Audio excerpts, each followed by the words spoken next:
God's predetermination, foreknowledge, control.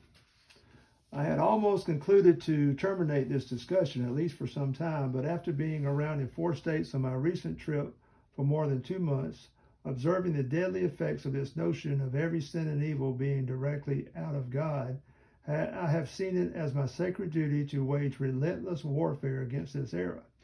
And by the grace of God, I shall not deviate from what I believe my duty by respect of persons, high or low, nor by condemnation or commendation swerve from what I am persuaded is God's path for me. God knows that I appreciate the friendship and fellowship as much as anybody, but if I have to pay for it by compromise and soft pedaling what I consider deadly error, then I am not willing to pay the price. And if I by this shall lose the support of some of my dear fellow workers, then I shall look to the Lord that he will raise up others in their place, if it be his will that this little magazine continue. If I, by what I may say on this, may wound fellowship, fellow saints and servants, God knows it is not my will to do so needlessly. Let no one construe it as a tax on persons, on flesh, members of the body. We war not against flesh and blood, but against principalities and powers, against spiritual wickedness in high places. Ephesians 6:12. Spinning it out to its logical conclusion. Let us for a moment take the logical viewpoint of this concept and see where it will lead us. You know, if the foundation of the house leans but very slightly, it would not affect the first story very much. But if you follow the same slant up to the 40th story, then it would be disastrous. So let us follow the direction and see where we are going. They tell us that the minutest details in the universe have been predetermined by God. Not only that he is able to exercise all necessary control, but that he has actually decided that every detail must go into history just the way it comes to pass at the moment it comes to pass. After a long discussion with one of the contenders for this concept, I said to him, "Do you really believe that if I stick my right hand in my coat pocket as I go up the stairway, that God had predetermined that I was to make the trivial movement just that way at that moment?" He emphasized it positively and asked me how I had authority to say that any movement was trivial and insignificant. It might be an epoch-making movement for all we know. So, according to that, when the dog here on the floor just now tried to intercept a flea on its left leg, that was to happen just then and there. And when a few moments later another flea, which I supposed it was, disturbed the dog's peace by manifesting on his right side, that was a divinely foreordained event.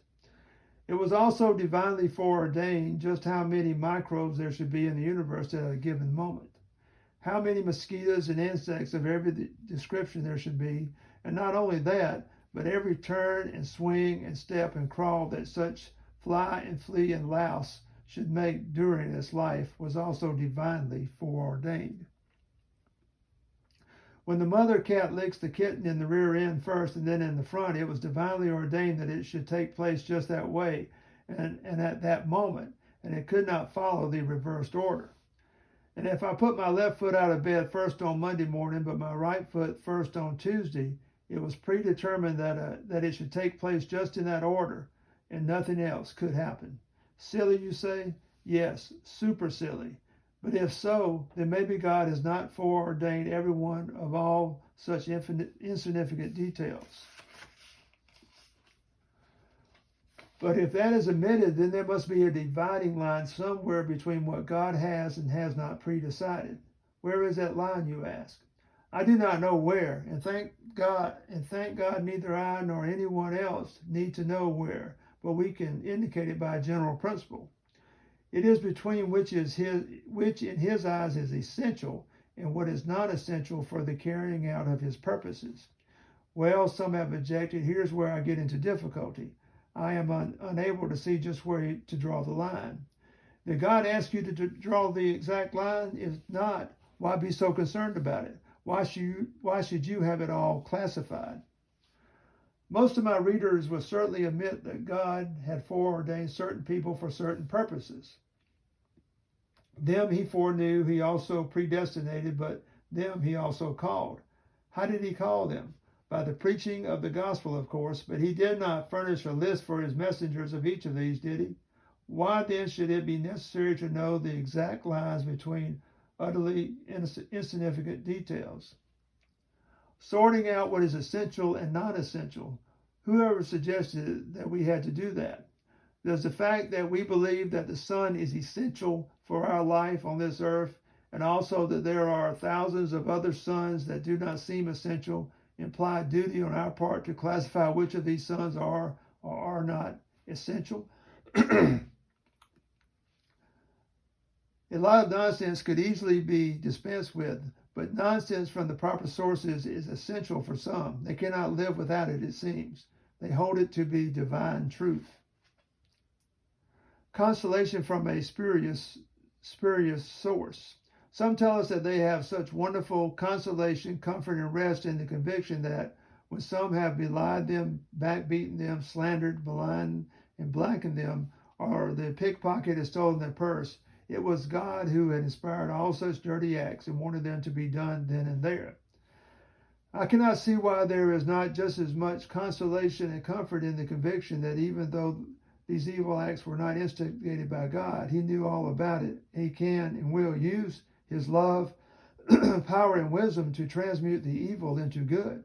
He can paralyze the evil motives of evil beings by intervening with his good motives and use his power of transformation. I am sure I have just as much comfort and assurance without involving God in such criminal acts. I am unable to see that such participation on God's part would in any way enhance the values of any experience that I have gone through. When I was a child, I was nearly killed by a mad ram, but was saved by my foster father. Did his good act lose any of its value to me because he did not instigate the attack by the ram? Was not the fact that he intercepted and controlled the vicious animal an all sufficient cause for my gratefulness? It sure was to me. I do not doubt for a moment that God does inspire some evil acts when they are necessary for his purposes. There are plenty of scriptures to base such belief on. Just to indicate some samples, Judges 14:4, 1 Samuel 16, Psalm 105:25, etc. But I cannot see that this gives anybody authorization to teach that God instigates every evil thought, desire, motive, and act in mankind. Let those who are sure that they are thus authorized go ahead and teach it, but I would appreciate not to be marked as an adversary and opposer of God's truth when I cannot teach it. And furthermore, I shall never charge God with having inspired the acts and unfavorable reflections on what I teach, and the consequent disfellowshipping that certain ones find justified to put into effect. My conviction is that all such things emanate from the flesh, contrary to God's repeated admonitions and instructions in righteousness.